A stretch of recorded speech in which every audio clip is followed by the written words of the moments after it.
West Godavari అయిపోయింది. West Godavari Raghuramakrishnaraju గారి శిష్యుడే ఆయన, బొలిశెట్టి శ్రీనివాస్ గారికి మధ్య అంటే ఇప్పుడు ఇచ్చింది ఏదైనా మార్చుకుంటారేమో తెలుగుదేశం వాళ్ళు. ఇప్పుడు పొద్దునుంచి ఛానల్స్లో ఆయన కూడా స్వయంగా ఒకటి 2 చోట్ల మాట్లాడుతున్నాడు. అలాగే ఇతరులు కూడా ఏంటంటే కొంత ఎక్సర్సైజ్ కసరత్తు చేస్తున్నారు. ఈ కసరత్తులో ఏమైనా తేలుస్తారేమో అని ఆయన అంటున్నారు. ఇంకో పెద్ద మాట అన్నాడు ఆయన ఇందాక ఒక ఇంటర్వ్యూలో, నేను ఏ జగన్ను ఓడించడానికైతే కూటమి రావాలని కోరుకున్నానో అందుకు నేను చాలా సంతోషిస్తున్నాను.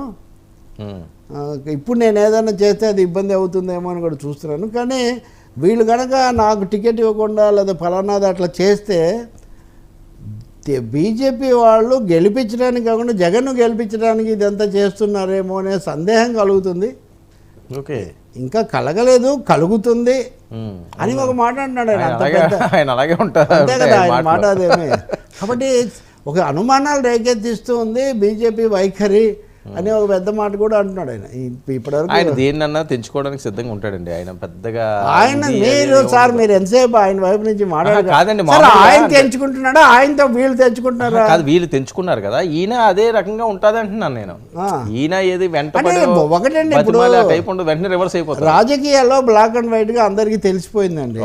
ఇంత తతంగం ఇంత హడావుట్ చేసిన తర్వాత టికెట్ ఇవ్వలేదు. చాలా మంది వోకల్గా ఉన్నవాళ్ళు లేదా వైరల్గా ఉన్నవాళ్ళు చాలా మందికి టికెట్లు ఇవ్వలేదు.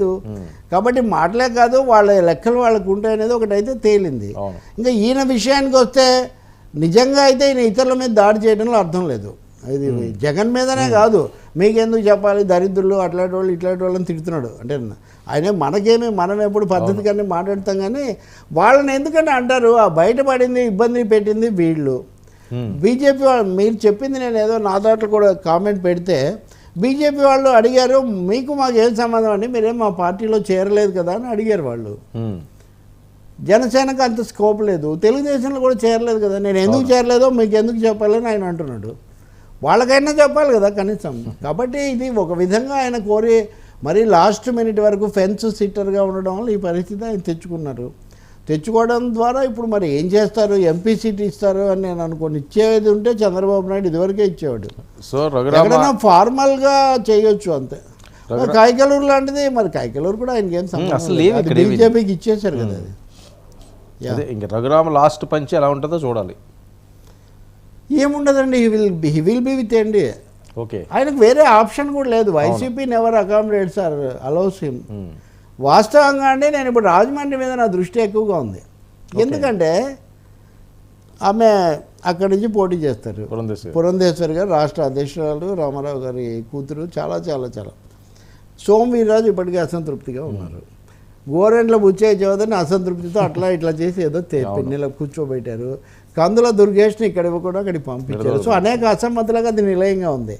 అన్నింటినీ మించి అక్కడి నుంచి నిరంతరము రాజకీయ చాగంటిగా వెలుగొందుతున్న మన మిత్రుడు ఉండవల్లి అరుణ్ కుమార్, ఆయన ఈ రాష్ట్రంలో కమ్యూనిస్టుల తర్వాత బీజేపీ వ్యతిరేక ఆర్ఎస్ఎస్ వ్యతిరేక రాజకీయాలకు ఆయన పెట్టింది పేరు.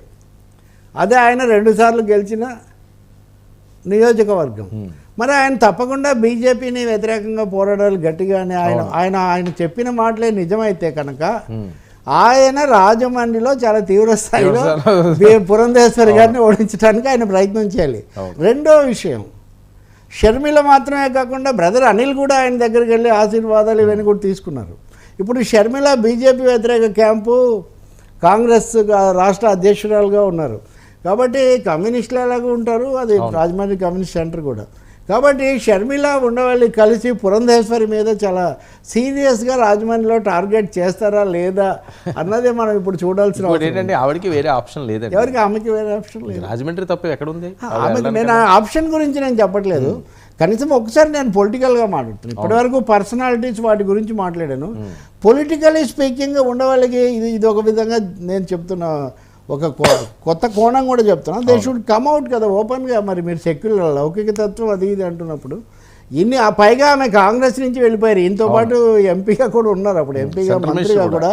మరి షర్మిల ఉండవల్లి చాలా గట్టిగా రాజమండ్రిలో బీజేపీకి వ్యతిరేకంగా ఇండియాకు మద్దతుగా ఆయన రాజకీయాల్లో ఉండకపోవచ్చు, కానీ ఆర్ఎస్ఎస్కి వ్యతిరేకం కదా.